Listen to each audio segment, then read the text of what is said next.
Through the years, people have talked to me or told me about cellular memory. Um, to be honest with you, I haven't, especially during my seeking days, I didn't have much interest in science because I come from that sort of rational, objective way of thinking as an attorney, and I found how limiting it was. The rational mind, the mind that thinks it knows.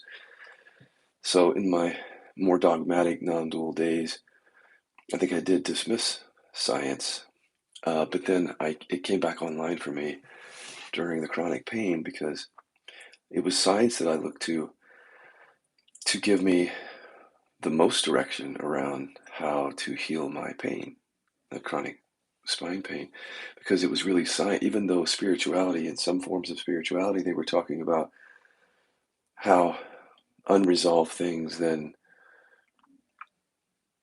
become issues for us that have to be resolved that's been talked about. But science had a way for me of pointing to it very directly.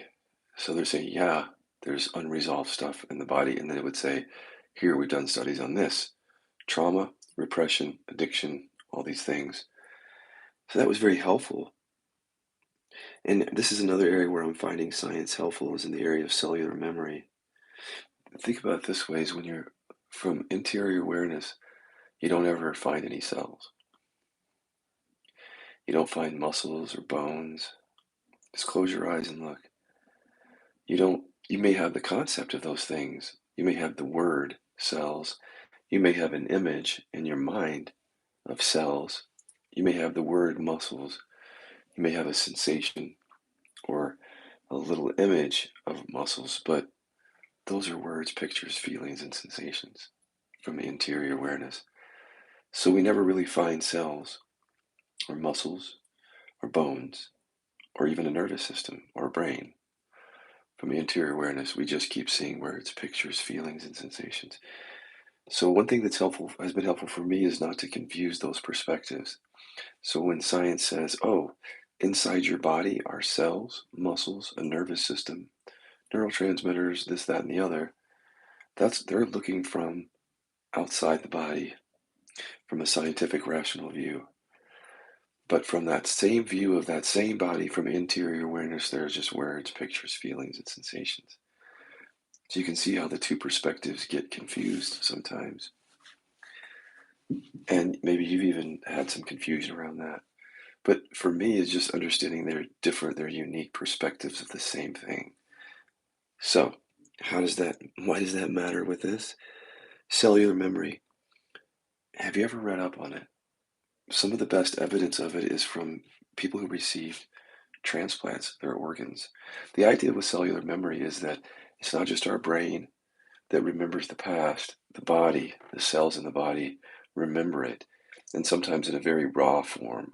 So, for example, if fear or anger was too scary and to get processed in an early time, it literally just there stored in the body, not just feelings and sensations, not just a feeling of like anger, but information, data is stored there. Well, that's the theory of cellular memory. For example, here's one story here that's I think interesting. Um, I probably lost it. So, an extreme case of cellular memory was an 8-year-old girl who received a 10-year-old girl's heart. After her operation, she began to have nightmares of a man trying to kill her. Her dreams were so vivid that she went to a psychiatrist who actually believed they were real. It was found that the donor was murdered, and the recipient who had the nightmares described the man in such detail that the police were able to find the killer, and he was convicted of murder. Wow, there are other stories like that. But anyway, they're positing that as quote unquote proof of cellular memory. It's good enough for me. I didn't have to read that story to know that there's something to this. Before I even knew really what cellular memory was, I mean, that's a word that gets thrown around in our culture. I had some very limited view of it, but I was much more interested in interior awareness, direct experience. So instead of theories like that, but this is where the two intersect because in the living inquiries, If you've ever done the living inquiries, which was our first set of inquiries, we were discovering that when you bring attention down into the body and you listen from awareness, and especially if you use certain inquiries or questions that elicit a response, you can see data. You can see words and pictures that were otherwise unconscious. In other words, they're not here in our conscious mind and they're stored somewhere, but by bringing awareness to it and evoking those up with, especially with very skillful questions, here they would come. And it would be fascinating, for example, to be exploring like a sensation on the left side of your stomach and thinking, well, that's just this sensation. And then you go down in and you ask those questions, and here come the words and pictures from the past.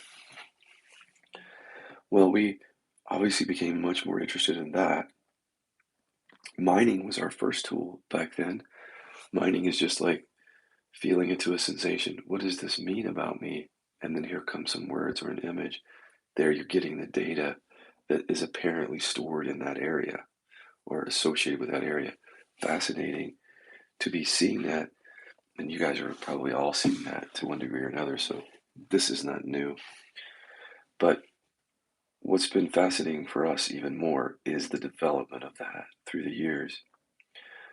So it's not just mining. We've learned how now to bring attention into a sensation and actually speak even more direct, penetrative inquiries, which I'm not going to do for you here, but these are the inquiries that will literally pull up programs that you don't know that you have. Or if you have some inkling that you have them, you have no sense of how impactful they are in your life until you start using very penetrative, skillful questions. And I hate to keep coming back to my experience, but what else do I have? The anger repression sealed the deal for me. The chronic pain that I had, which was a result of, in part, anger repression and other repressions, sealed the deal on this thing for me because that was healed in my experience by never really. The only thing that I did somatically was come down and feel in order to elicit the anger repression story. So that was fascinating to not even have any sense of a story or a program in my experience that literally was saying, do not feel and express anger. Do not feel and express love to everyone. You can't trust people, things like that. These were not stories that were conscious, but my body had been moving in that way. So, in other words, the way that I would show up would be peaceful and not angry. So, the way that I was showing up was an indication, a huge indication that there's some program somewhere. But with repression and unconsciousness, you don't know where it is. So you're at the mercy of it. Do you know what I mean? Have you ever seen yourself reacting or responding in a certain way to something in life, and you know that you're believing something, but you can't find it in your direct experience?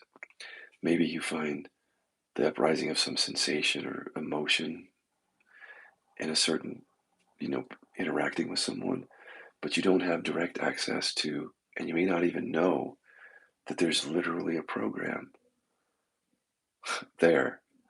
And I think for me, that's just very obvious evidence that all my life, up until the time that I did the anger repression work, that's how I was showing up in relationship.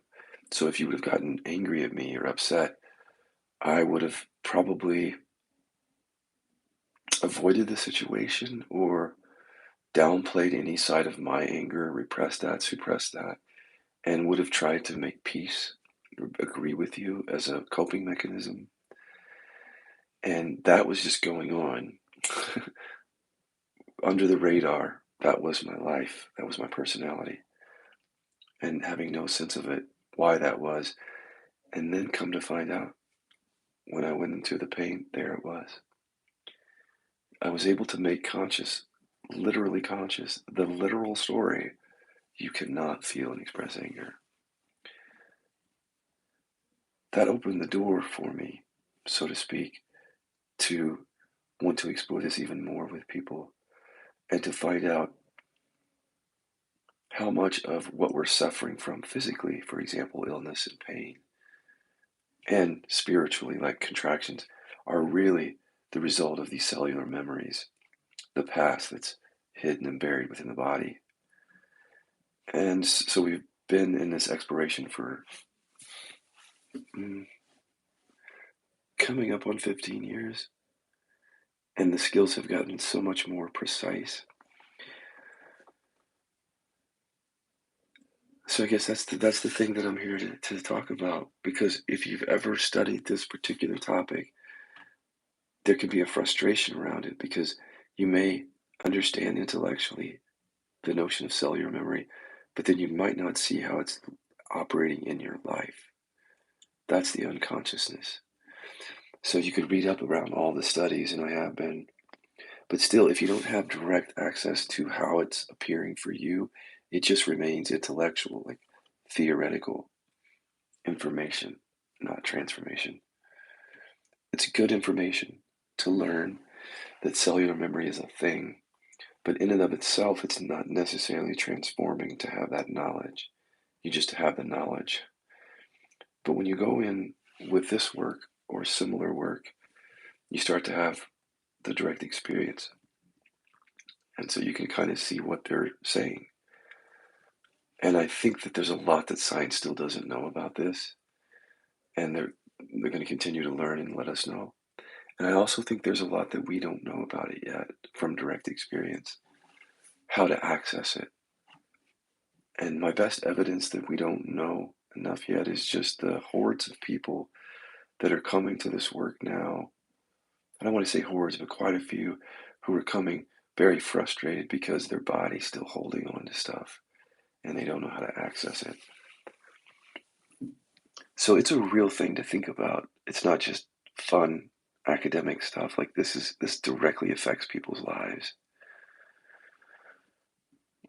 I mean, take for example the young girl here who got a new heart. Can you imagine? You get a heart, you're 8 years old, you get a new heart, and suddenly you think you're being stalked by a murderer and you have no experience of that in your life.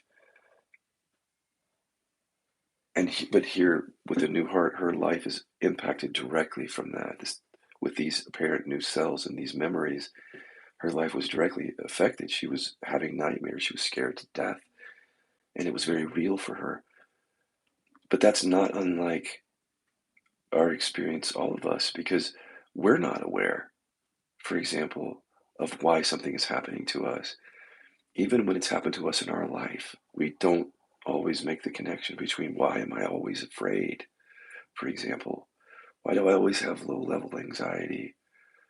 Why do I feel uncomfortable around people? Why do I feel like people are out to get me? Why don't I trust them?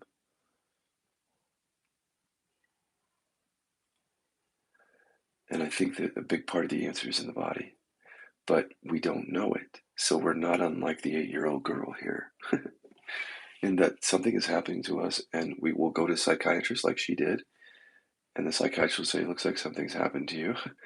But until it's discovered directly, can't really make sense of it.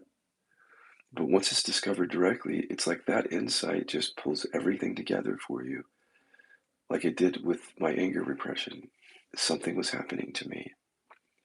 Not only had I been repressing anger and showing up in the world as a peacemaker, but something else was happening to me, which was chronic pain was setting in. And the chronic pain had a very strong pain signal that was happening to me. And I didn't have a sense of it. So I could have read about cellular memory before I had discovered it in myself. And I don't know that it wouldn't have been transformative even just studying it. I could have studied and said, well, theoretically, there must be anger or trauma connected to my pain. Theoretically, because this article says that. But until I go in and I make contact with that data, then it's all kind of conjecture. So what I like about somatic-based inquiry is it pulls these things together so that what we're learning from science around repression or cellular memory or trauma, we're verifying it in our own experiencing. We're finding those correlates. And it's like saying to science, thank you. We agree. What you're saying is accurate. It's right here. This repression story is connected to this sensation. My physical abuse from my uncle or whatever is right there in the stomach. I can see the words and pictures connected to it.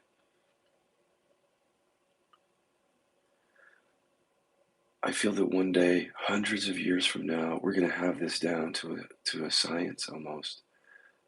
This cellular memory and how to access it and resolve it. But I really do feel like we're just in the beginning stages of that. With even the really depthful somatic methods out there, I still think we're just in the beginning of this. There's a whole universe for us to discover within, and the inside and the outside are one. So everything we're experiencing outside, we're going to find inside, and how we see the world, how we see others, how we see self, all the way is going to be something that's discovered in our bodies. And I think that the embodiment process is going to become a much more important part of the awakening process because of how much is stored in the body. How can it not be an important part of the process? If you've got a heart that stores a memory, whether it happened to you or not, of being murdered or chased or abused or mistreated or judged or whatever, there's no way that that cannot have an impact in your life. The only way you would be able to ignore that would be to a literal bypass, to somehow ignore the body or dissociate from it or stay in your head intellectually around awakening. But I don't see how you can continue to avoid it because the body keeps the score and it has the final say. Just like this little girl, she had to deal with it. And I think that's what we're learning is that we have to deal with this or we suffer.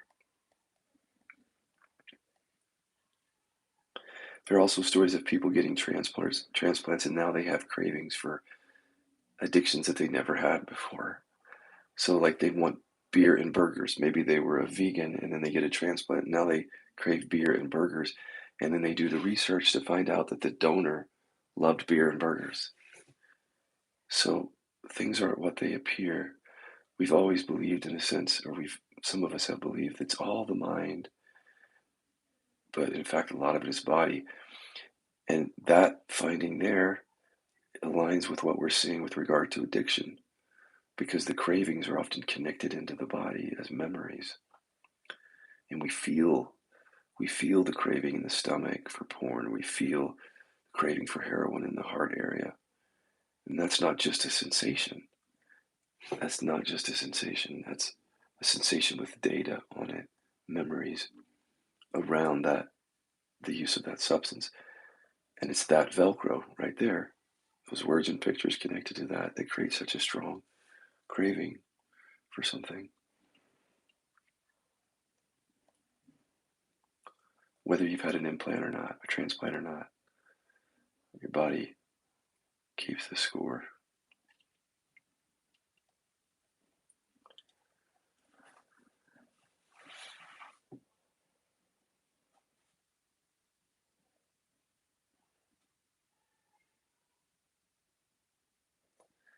So, what to do about that? First of all, let me say it this way. You got to kind of find out where you stand on this. Roughly, I see people like falling into a few different buckets. One bucket is the folks who think that the recognition of presence alone is all that's needed, and there really isn't an embodiment process. And I would assume they would either have to dismiss cellular memory, or explain it away, or say that the body, they aren't the body, so it doesn't matter what's going on there. But they would have to contend with it in some way. There's that bucket. And then there is the bucket of people who know that the body keeps the score. They're informed around it, but they don't have the skill yet to explore it. So they're kind of left with the information, but they don't have the transformation that goes with it. And then the third bucket are those people who understand this and who now are able to access it in their bodies and they're open to that. So what to do depends on which bucket you're in. So if you're in the first bucket, you may not even listen to what I'm saying. You may have already turned the video off. Like, so you're gone maybe. But if you come back and you become interested, I think what you might have to do is some work around the belief. It's a belief. It's a position, you could say, that awareness is the final realization, or that the body somehow is not involved in this. You would have to question that. Otherwise, that paradigm will keep stopping you. So there's some work to do on the front end around that if you become open, because even if you become open, your conditioning around spirituality, all those teachings that you listened to for years, may have left you in a place where you're even resistant to it. Once you become open, there may still be resistance to it because of that conditioning. So the embodiment process is going to at least start out clunky as you begin seeing, you have to see through the conditioning that just dismisses this whole thing anyway. And we'll keep going back to the old idea, whatever that old idea is.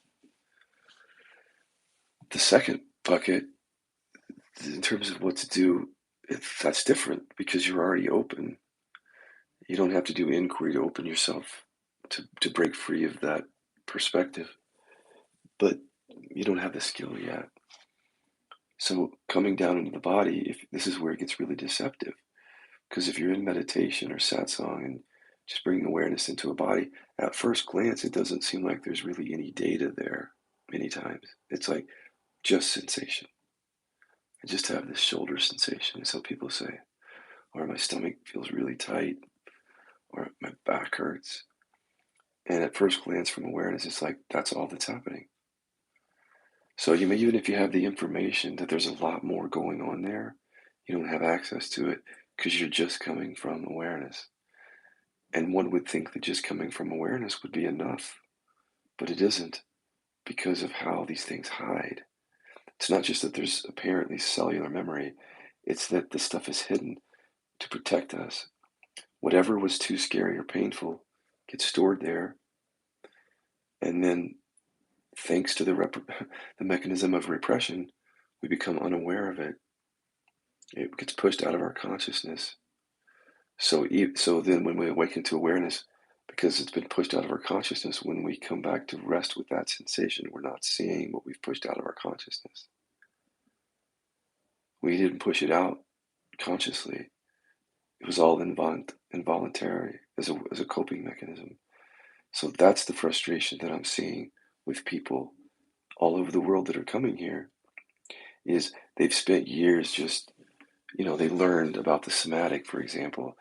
So they may have started out just being in the mind, witnessing thoughts and awareness like this, but somewhere along the way they learned that the body keeps the score. They've got the information, in other words. But then their practice is not enough to uproot that because, again, this has been pushed out of consciousness. It's there, associated with the sensations, the organs, the tissues, but from direct experience, from awareness, hides. That's a really insidious thing to put a label on it just for fun, because it creates a lot of frustration for people. And so when people come to do this work, what we're saying to them is that's a bypass. In many cases, that's a bypass, and it's an innocent one. So you don't need to be shamed, feel shame over it. It's just so innocent because it lacks the insight of what's going on here, is that this has been pushed out of your consciousness. It's coming up as sensation, but there's a lot more there. But if you just rest and feel into it, you don't get it a lot of times because it's hiding from you. That's where inquiry comes in, or certain therapies. Somatic experience is pretty good at this too, of not just coming down into the body, but eliciting what has been memorized in that area. What is the data that's connected? It doesn't just pop up for us. Or if it pops up like on a meditation mat, just a little part of it will come up, but you don't see the full range of the unconscious thoughts, memories, data there, because it's just not going to give it to you because it's been repressed. It's out of our consciousness. This is why we're doing the somatic-based self-inquiry. If you're wondering why I talk about the body so much, it's all of this. So that second group would have to then learn some skills, whether it's the Kilby inquiries or somatic experiencing or something, to be able to access these memories and this data. Otherwise, there's frustration in that for that group of people in the sense that they know that there's stuff there in the body, but they can't access it. So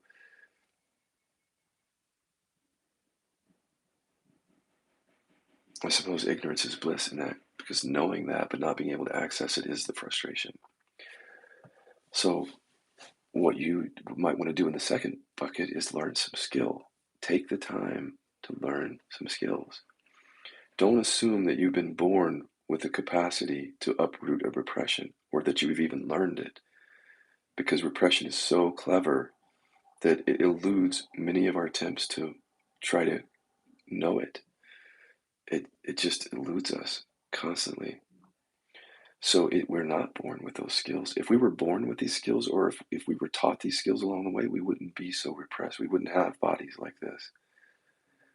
So the tools that you've been given, whatever they are, if your body's still contracted or in pain, chances are those tools were not sharp enough to reach it.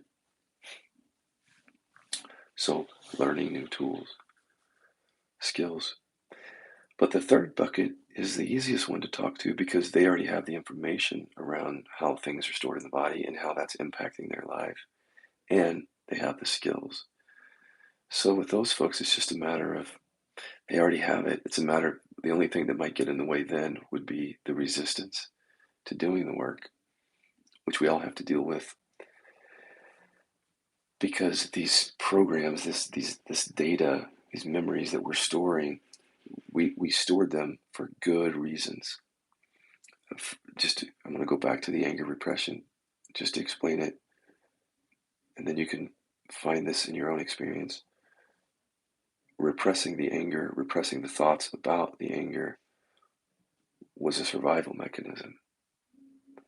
So in my family, you have to look at your own family for what happened for you. In my family, there was some chaos going on in early childhood. I don't want to get into that facts of that, but there was some chaos going on, and I got developed into a repressing type of ego to be quiet and to survive the chaos. Shut down. Don't rock the boat. There's already enough rocking going on. Just be peaceful. So that served me very well in my life, and it served me so well that there was a great resistance to even looking at that until the chronic pain came in. See? So, but even then, when the chronic pain came in and I discovered there was anger repression, it's not like there wasn't any resistance to that because it was a survival mechanism. So when it started to be pulled up, there was like, I don't want to go here.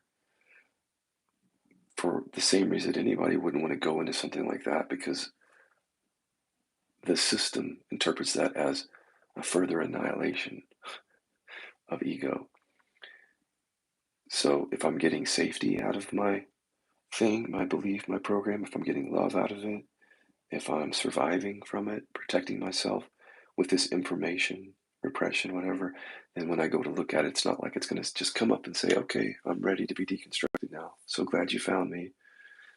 It's going to continue to hide, and it's going to continue to show up as contraction, pain, and not as, for example, anger or trauma.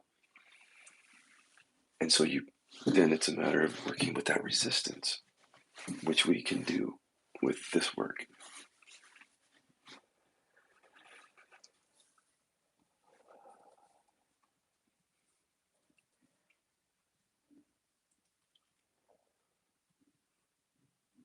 The more that we develop the tools and refine them, the more that we see that the tools that we used to use before are like plastic knives, whereas now we have swords, you know? And you can even see that in some ways, other modalities are still using plastic knives. Now, I'm not saying this as an ego thing. People will say, oh, doesn't he think he's special? He's got the sword and he says everything else is a plastic knife. I don't know if there are any other swords out there. This is an ego thing. It's a discernment between what was working but not well enough and what works better. It's just discernment. It's like you still have discernment in awakening. You have preference. You discern. Like you go when you're When your sink breaks down, you discern between a plumber. I'll choose a plumber, not the old man down the street who doesn't know how to clog a drain or fix a clogged drain. Discernment is to discern which tools are sharper. And can I leave the plastic fork behind? So the plastic fork represents, for example, practices that I see people doing because they haven't yet discovered how to elicit the information in the body skillfully. So, for example, one of the most unsharp tools, or what's the word here? Tools that really isn't very sharp on the somatic level is just resting as awareness. It's almost the dullest knife you can have on the body level, other than ego consciousness, where you're not even aware of the inner body.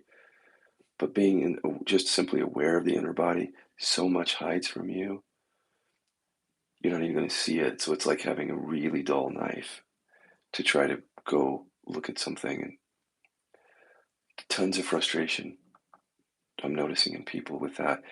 The resting as awareness is so helpful for recognizing awareness as your true nature. It's just not, it's helpful, but it doesn't go very far when it comes to the body because I keep feeling, oh, just sensation, my shoulder. I'll go to the doctor, or I'll just sit here and meditate and rest with it. You'll do that for a long time, probably. Now, so the tools get sharper, though. The plastic knives get sharper. Like, again, we used to do mining. We still do mining. That's a very powerful tool. But look at this, how it's not as sharp as a sword for a second. So if I feel into my stomach and I just say, what does this mean about me? It'll give me information that's stored there. And I can just witness that, eliciting that data up, seeing that it's not me, all that. But certain things hide. And so they're not just going to, again, show up because you're mining and using general questions like, what does this mean? What would this have to say if it could speak? It's not like that question is just going to unearth all repressions and unresolved trauma, which is often repressed, or any other thing that's deeply unconscious. That mechanism of unconsciousness and repression is much more intelligent than that. It's not just going to show all of its cards because you've come up with a question like, what does this sensation mean about me? It's going to show you what is safe to show you, and whatever might feel unsafe or dangerous, mostly on an unconscious level, that's just going to stay there. So, for example, people working with emotional repression, I think they get the idea that if there's repression, if there's like anger or fear tucked away in my stomach, they'll say, if I just mind things out, eventually that's going to show itself. And sometimes it does, for sure. But it's a bit like shooting in the dark because you're at the mercy of whatever just wants to arise, and you cannot see what doesn't want to arise. So, what we learn to do is just understand and discern between those plastic knives and what is a sword. So, a sword, just metaphorically, would be a tool that actually lifts up the unconscious thoughts, the repressed ones. It's skillful, penetrative inquiry that doesn't allow the clever ego to hide anymore. And that's a sword, because then essentially nothing can hide in the body. Coming back to the anger repression, so you can see this, but don't get stuck on anger repression because we hide a lot of things in our body. It's just one thing. But mining out of that chronic pain that held the anger repression, just mining it like, well, first of all, just resting as awareness, a completely ineffective knife. Just did not penetrate through anything. More pain happened. So throw that knife away. Still living in awareness, but throw that knife away in terms of transformation here. And then mining started first. That's what I was doing at first without any other inquiry. And that was better, sharper knife. But again, anger repression really never came up because it hides. And some aspects of trauma didn't come up because they hide. So thank you, tool, but I need a sharper tool. Then we started to develop the anger repression and the repression inquiries. And inquiries which are sharper, and they're designed to make this data show itself. And so that's literally when I made contact with, not I as in ego, but in awareness came literally the story that you will not feel and express anger. So it discovered it. And then with that sharper knife, and then once it's discovered, it can't hide. And so then it gets pulled up into awareness over and over again until dissolved. And then that has a corresponding effect on the body because of the mind body connection. And I've said this so many times, but I'll just keep saying it because I feel like if you've heard it enough where you've gotten the information, then you don't need the videos anymore. You've got the information. And the next thing you're going to do, because you're in that second bucket, is you're going to then look for the tools. And we have the tools. Whether you go with our workers, they're out there in different forms. You don't need these videos anymore. But if you're in that first bucket, these videos, eventually you may become interested in them, what I'm saying around this.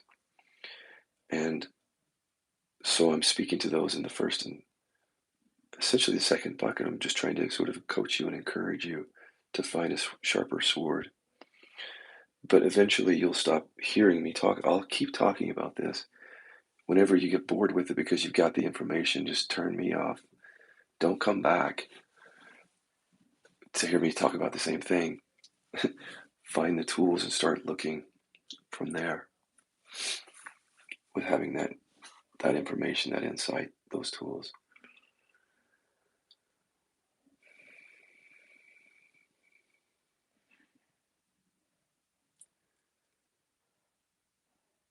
What's been so cool is that as we have sharper tools in the somatic, it helps with abiding as awareness. Well, wouldn't that suck if it didn't work out that way? Imagine that, for example, if we did deep somatic work and it didn't have any impact on the quality of our recognition of awareness, but it does. Because, for example, if the stomach is very contracted and it contains a lot of data in it, that's going to create an oscillation. Trauma stored there, stories, wounds. So when we encounter people in relationship, that stomach, with all of its information, creates a response, trigger, re-traumatization, whatever else. So body work is instrumental in the abiding as awareness because that oscillation will keep happening as long as that data is stored in the stomach. Even if you don't know it's there, it'll keep happening. And that's a nice thing because then it's like, oh, truly, everyone is our teacher. This isn't just spiritual, what's the word? Woo woo talk.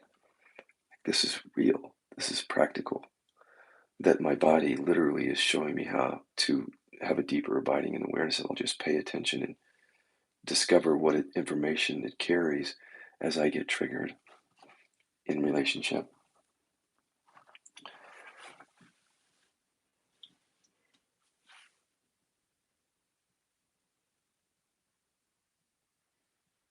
So, watching people do this somatic work, people who are interested in the recognition of awareness and may not even know why I'm doing somatic work with them, and may not even see the connection between doing the somatic work and the deeper recognition of awareness until the stomach begins to open as a result of that sharper sword.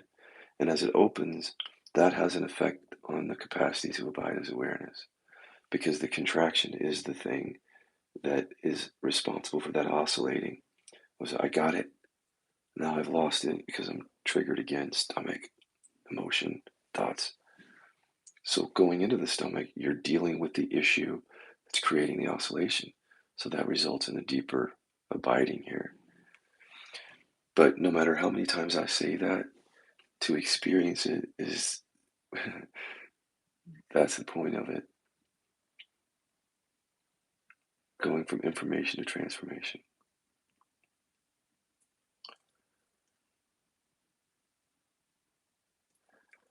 But it's more than just being able to abide more as awareness. As you begin to do somatic work, I just talked about this in the other video. This is really hard to describe, but the recognition when it's embodied more and more, is deeper, vaster, fuller, more reverberating, more all-encompassing. Those are the only words I can give for it. And it's because the dimension of the body comes fully online, not as an individual body, but all of its sensations and emotions come fully online. And then we are discovering the cellular memory, unraveling those memories and the connections they have to the body. The body then becomes more translucent. You see how that works? With a translucent body, the recognition of awareness is even more deeply full and reverberating because it goes that deep, all the way down.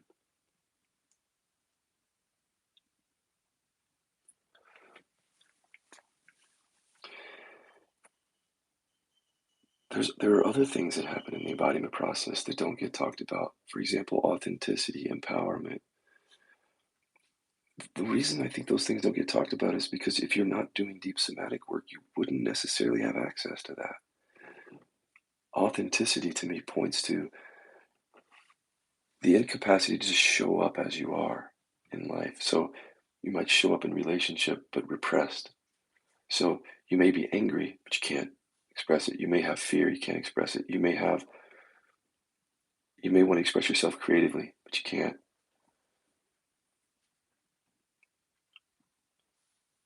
Until you start doing the deep embodiment work. And then the repressions get. So then all of a sudden now, more is coming online for you. You have access to those things that you were repressing. So you show up more authentically in relationship. And that doesn't necessarily mean that you show up just being kind all the time.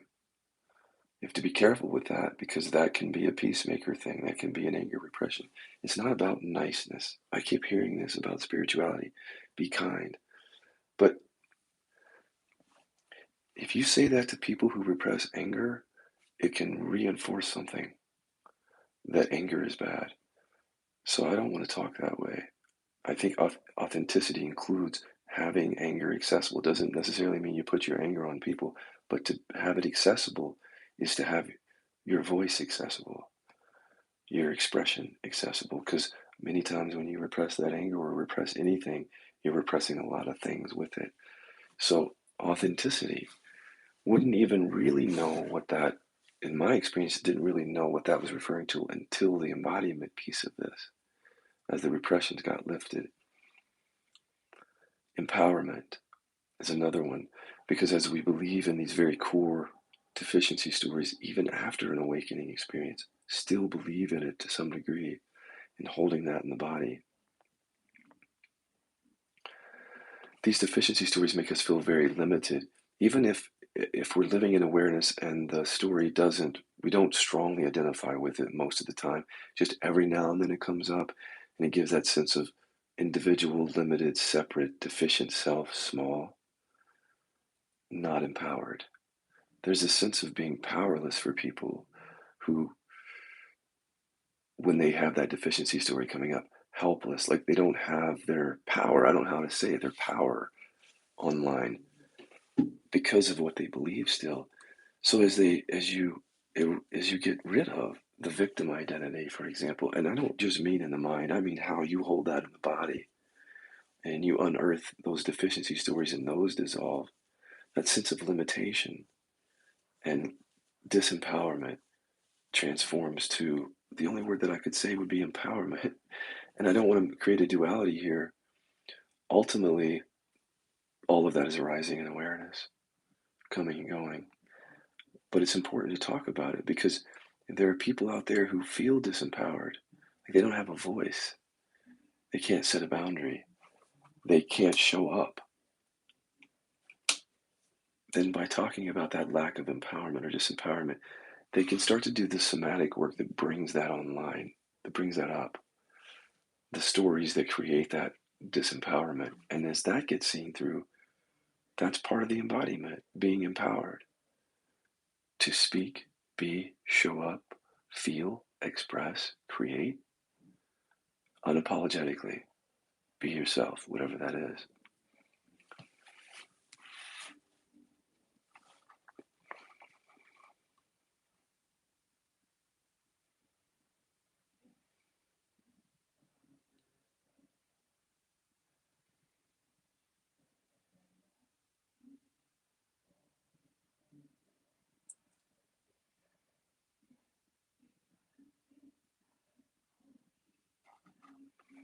Mine went quiet. Hey Scott, do you have a clip in which you take us through the complete inquiry process using your high school bully trauma?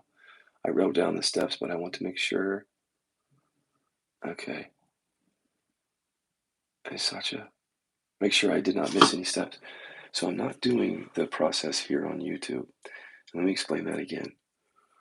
Because we're doing deep somatic work on trauma, on bullying, stuff like that, I don't want to introduce a process here that opens a can of worms before you have the skill to deal with what comes up. And I'm not just holding this close to my chest for no reason.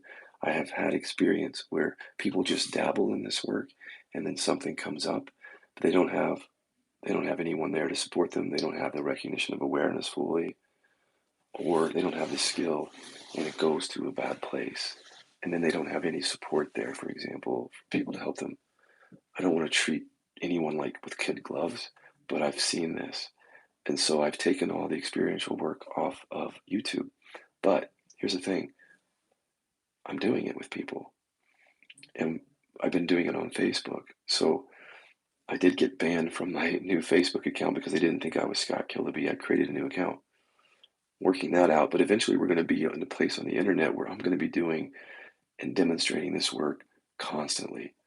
I don't know if it's every day, but regularly I'm going to be getting on video and taking you specifically through these things to show you how to do it.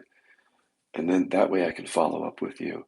So I can give you some suggestions and then you go do some looking on your own and then come back to the interactive process and follow up with you. I don't want to do that on YouTube because I just have done the work before myself and I know what can happen. Re-traumatization can happen. It's very rare. It's very unpleasant when it happens. Chronic pain can get worse while you're in the process, for example. So if you don't have the skill with it and you start bringing up anger repression, it can make the pain worse for a while, and then you might get frustrated simply because you don't have. Sorry, guys, that's annoying. Thought I'd turn that off. Um, yes, I still get annoyed. Well, just because I want you guys to hear me here. Let me turn this off.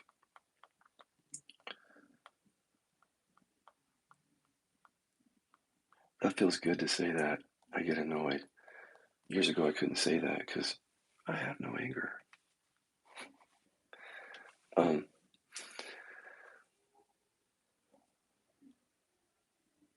so that's the reason that I don't do the work with people here. But I am doing the work with people and I'm doing it more than ever now. So just know that when we get to our final place on the internet, that's what I'm going to be doing. Questions like that, I'm going to demonstrate it for you. I'm going to show you. I'm going to give you suggestions. And in fact, you could do it right now with me if you went over to the Facebook room. You could you could talk to me. I could give you those answers and you could work on it. That Facebook room is just down for now. It may come back up. The point being is just follow me where I go and we'll have that discussion. Or if you want to, send me an email at killabycenter@gmail.com with your question, and then I'll answer it in that forum, either that Facebook room or the final place that we land on the internet. I'll bring your question with me.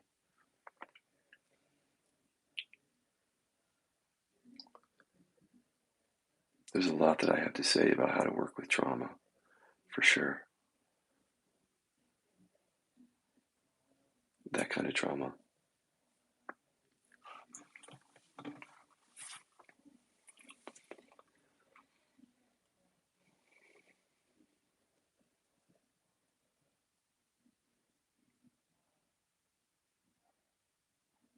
There's a balance that gets struck in the embodiment process because, in one sense, there isn't a problem anywhere. Like it, you just rest here as awareness. I don't know if you can access that sense that everything is already okay, and even sense that there's nothing to work on or even look at. And then come to find out that your body holds all these things. And then if you live your life from that awareness, you would think that that sense that there's no trigger anywhere would always be the case until you actually engage in relationship. And this is why I often say, if you're going to live in a monastery or a cave or in solitude in your room, recognizing awareness, that's good. And then now that recognition happens, but it can be deceptive because in that it's like all is well. There's no problem. There's no self. There's no other. Just here, awake, peaceful, liberating. But you're in your room. Of course it would be. Or you're in the monastery where, unless there's a lot of conflict there, your old traumas aren't even being triggered up or your deficiency story that much. But if you get into life, get in a relationship, go hang out with your friends, get a job, pursue your interests, create your art, get involved with some community, then it starts to come out and your body starts to reveal the stuff that still seems like a problem.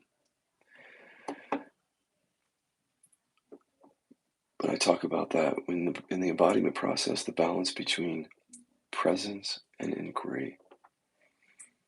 It's not like a balance, like half your time in presence and half your time in inquiry. It's not like that. It's an integration of those two things. So throughout the day, just resting as awareness, like no inquiry, being. Thoughts come up, notice those arising and falling, just being or awareness. But then noticing where again your body is keeping the score. So something comes up for you while you're just being. You feel it. Maybe you feel it first. You don't even know what you're believing because remember the body holds the stuff. So it's like being around people when you first, come out of the room, come out of the monastery or whatever, and now you're at work, and it's like coworker comes to talk to you and you just feel very uncomfortable. Like I don't like his energy or something, or and then people get really busy setting boundaries against everybody who has anything that upsets them, right? Trying to recreate the monastery experience in life.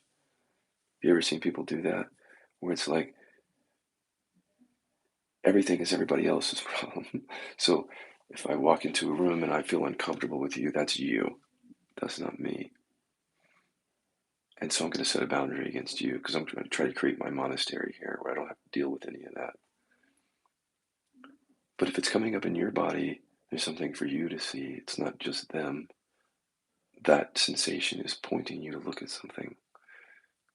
So that's when the inquiry comes in. But inquiry happens within awareness. So it's not like awareness that or beingness goes away. So you can do inquiry within the experience of being or awareness. Inquiry arises, just like everything arises. And so that inquiry is helpful in the stuff that's more hidden, stuff that repeats itself, triggers that you can't get a sense of, core stories, traumas, shame, addictions, repressions, those kinds of things. That's what you're going to see then in the embodiment process. Unresolved grief. So this is why I'm always encouraging people, be careful with that solitude thing. Solitude is great. I love solitude. Because in solitude, like in nature or even in my living room, it's just the quietness and the stillness is so profoundly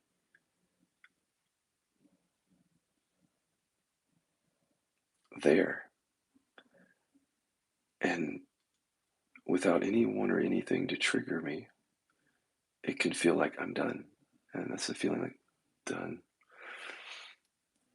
And if you stay in solitude, it can reinforce that because you're not being triggered. So, what I encourage people to do in the embodiment process is again to go out and put yourself out there.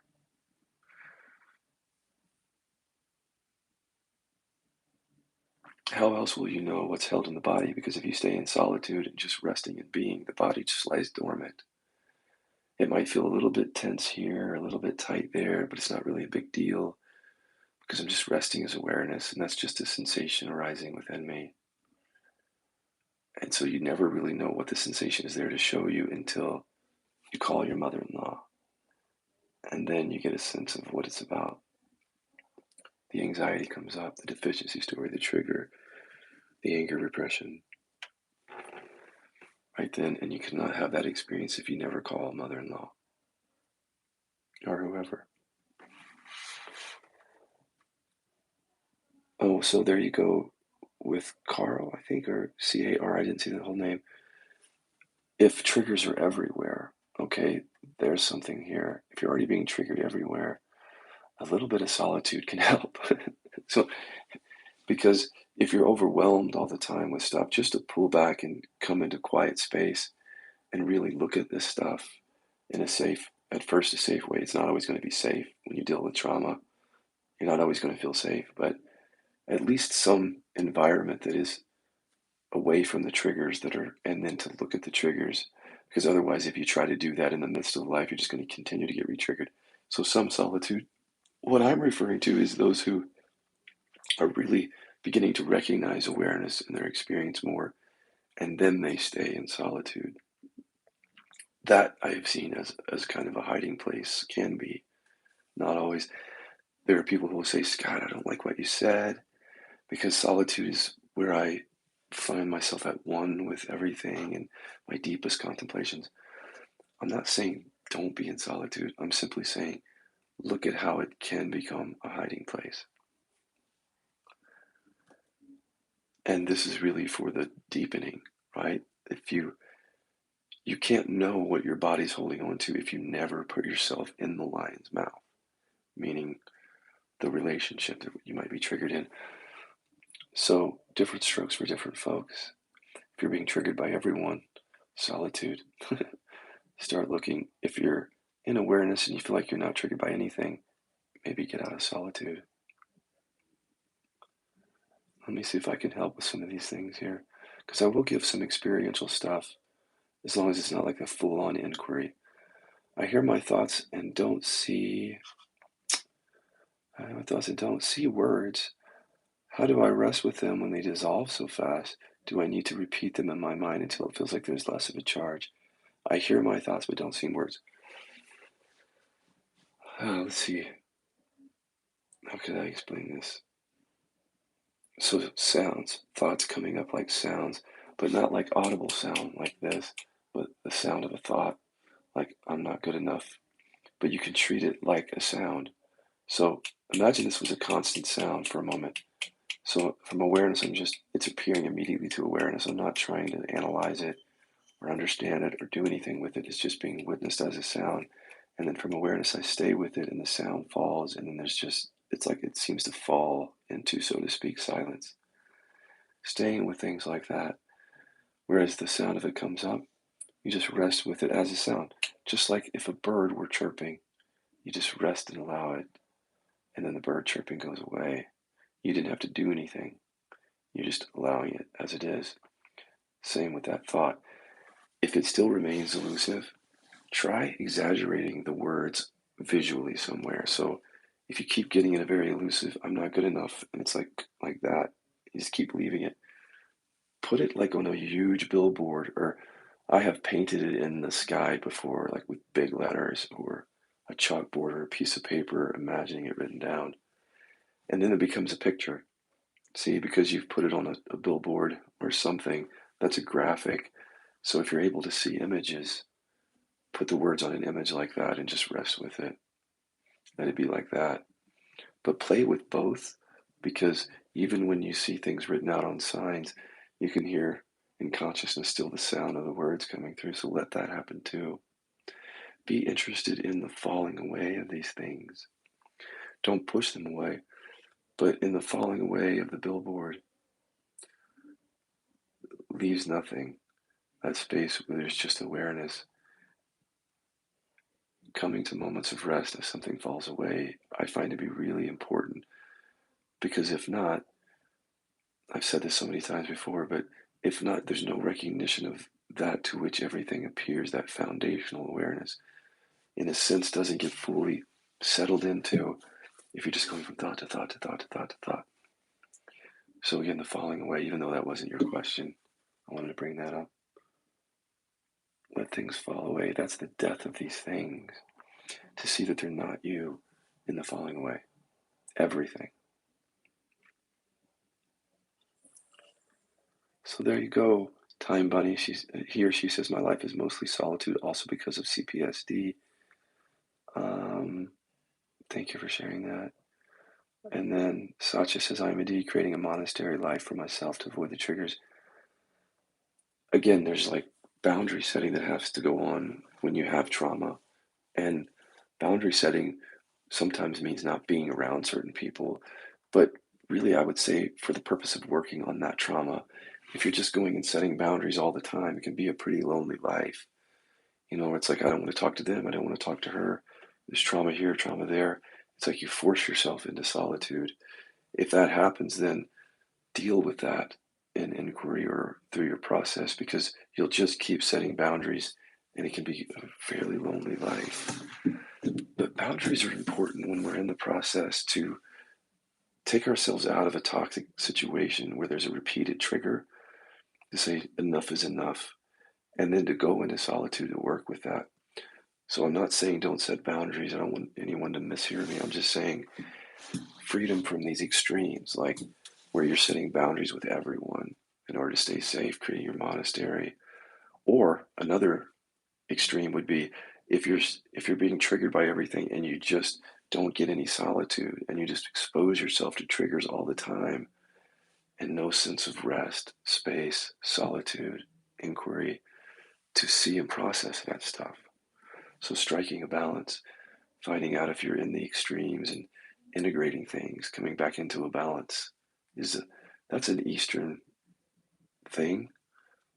The middle way, avoidance of extremes, and it's very powerful spiritual insight and practice when you can just look at these extremes and do something different there, like see it differently.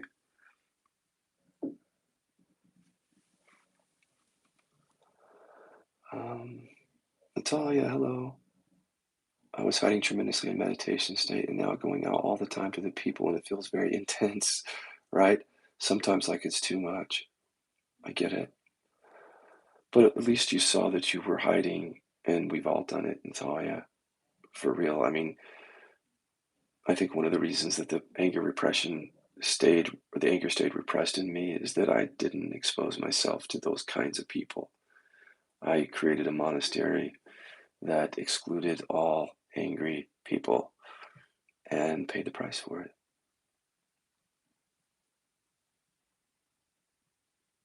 Okay, Satya, so if you're following me on that Facebook group, if it comes back, let's talk about your question. Okay, so Time Bunny says, when I imagine visual words, they also seem to dissolve fast from my consciousness. This is the kind of spiritual work that I don't mind doing here, because it's not really the Killaby inquiries necessarily. You're just how you're relating to phenomena. So when I imagine visualized words, they also seem to dissolve fast from my consciousness. Let's discern between something falling away fast and just how we sort of shift away from things. In the ego consciousness, notice what we're doing is like thinking this thought and then next thought and then next thought, shifting, focus, identified with each one. So when we start to witness, there can be still some of that going on. Like instead of truly resting and just letting something be as it is fully, there's a shifting or a bit of a turning away. Just make sure that's not happening so that you can see something fall away on its own in front of you rather than shifting away from it. And I don't know if that's what's happening, but this is why I say the falling away is so important. One reason is because if you're with something and you stay with it, just resting from your true nature and seeing it fall away, in that falling away, you're just recognizing this awareness, and that tendency to shift and turn away starts to be undone because you've seen the thought fall away. You're not shifting away from it. You're letting it be exactly as it is until it's not there. And that practice helps stabilize you in the recognition of awareness. Whereas if you were just looking at things for a little while and then jumping to other things, And I'm not saying that that's what's going on for you, Time Bunny.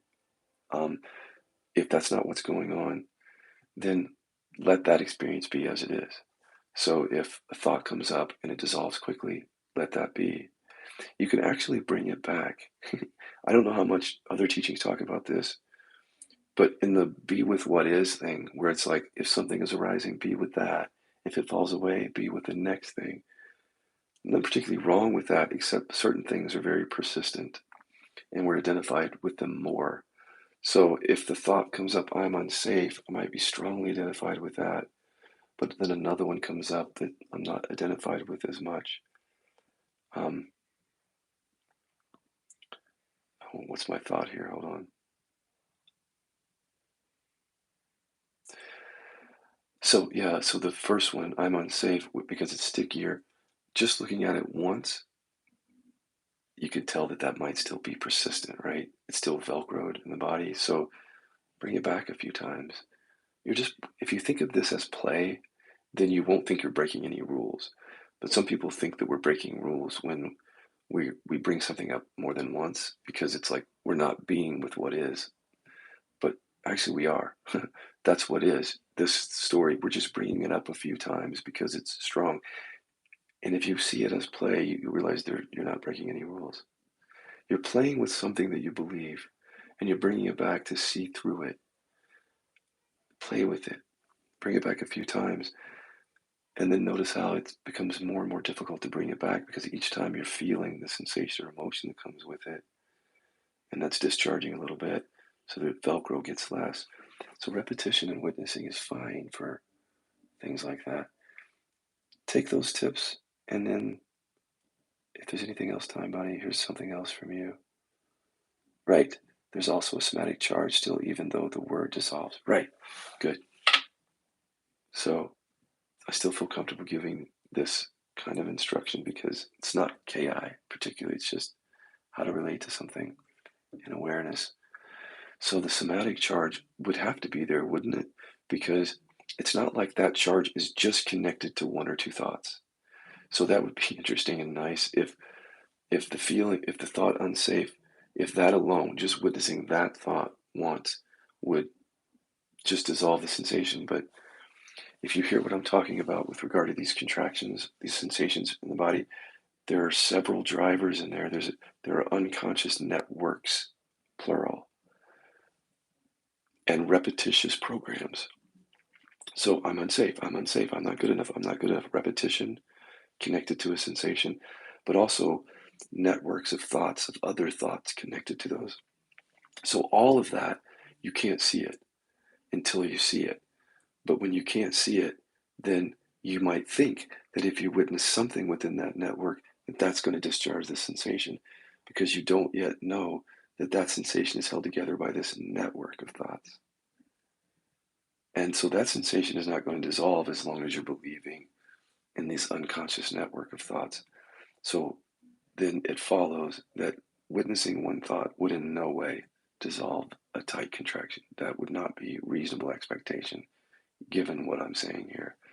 That sensation is going to remain because of the mind body connection. It's going to remain as long as something is still believed up here that holds it together, something in the network. So, going deeper into inquiry into those networks is where you get the relief in the body. And that usually requires inquiry, skillful inquiry to bring it up because it doesn't want to show itself, because it's protecting you, the you that doesn't exist. But there you go. Um, hey, Sacha, hope I'm pronouncing your name right. Can you please post that clip from 2 days ago? How did I get over a deep seated belief that I'm unlovable? When we get to the, if, so I did that video in the new Facebook room and then I got banned. So as long as they give me access to that, we're going to move those videos to the final landing place where we go. You should have access to it. But if they disable that account, that video is lost. So I would just say repose the question in the forum that we get to wherever we go. Just ask that question right there in that forum, and I'll do another experiential video using the inquiries actually. not just the stuff that we're talking about today. Oh, good. I'm glad it helped. Time Bunny. Interesting name, by the way.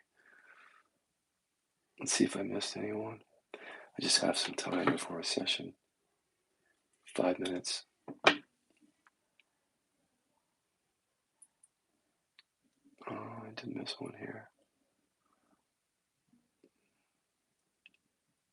Nope.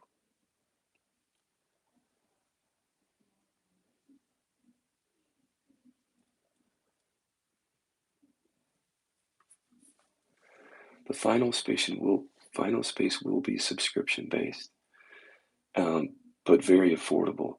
The idea with it, the overall idea is that more engagement with more people going deeper, and we can generally only go deep with people in one-on-one sessions because that's where we really discover this stuff, specifically what's happening with you one-on-one. But only certain people can do sessions, and even when they can do that, they can't afford to continue to doing that. And we're not looking to break everybody's bank account. We're looking as facilitators to help people and also support us in our own lives. So this membership thing will be much more affordable than sessions. In fact, very reasonably priced monthly prescription, and then you pay for what you want. So you're going to get a certain level of interactivity and access and content at this level, and then paying a little bit more, you get that level. What that's going to do is hopefully free me up from doing so many sessions so that I can engage with you guys more like this, so that more people are helped. So we have to charge for it for me to be able to pay my bills and leave sessions or reduce sessions so that I can come on and talk to you guys like this. And that's my vision is, I don't want to grow old just doing sessions all day long because I've been doing that for a long time. I have an interest in engaging in a different way now, in this way, because I really think that KI is one of those things you can learn to use on your own. But we need coaching. You need coaching and instructing and encouraging and skill development. But then once you know how to use it, you have this for the rest of your life. You can't forget it. And then you don't need me anymore, essentially, or any of us. But until you get to that place, we're trying to provide a platform that allows you to learn it. Now you're fine, Time Bunny. You're fine. Anything else before I go? We could just sit here a few minutes of silence unless someone has something or something pops up for me.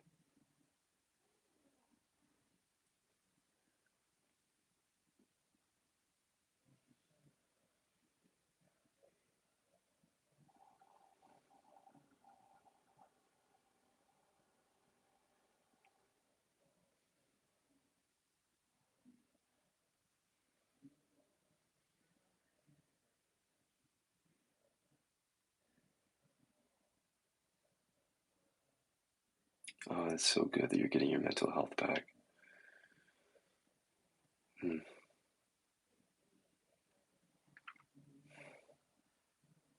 Someone just commented they're getting their mental health back.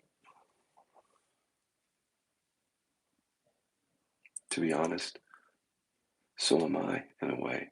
Because when you repress anger, that's a mental health, emotional health, physical health issue. So I've gotten that back.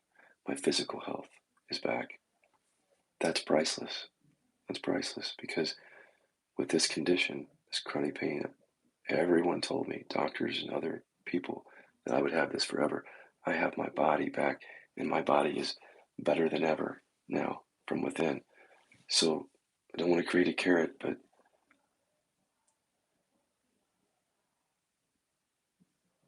can't think of a reason that people wouldn't want to have this deeper freedom and to have their mental health back and their physical health if that can be achieved with the work. Because, there's lots of things that get in the way of that, resistance and otherwise. But that is why I keep coming on here every day, because I know that this work helps people.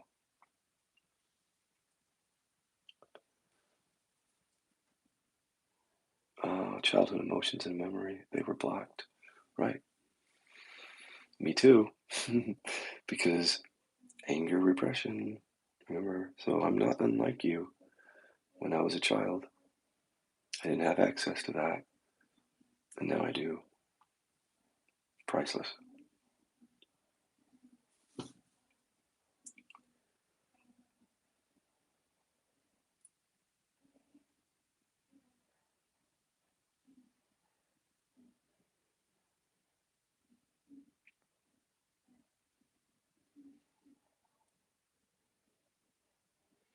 I'm glad.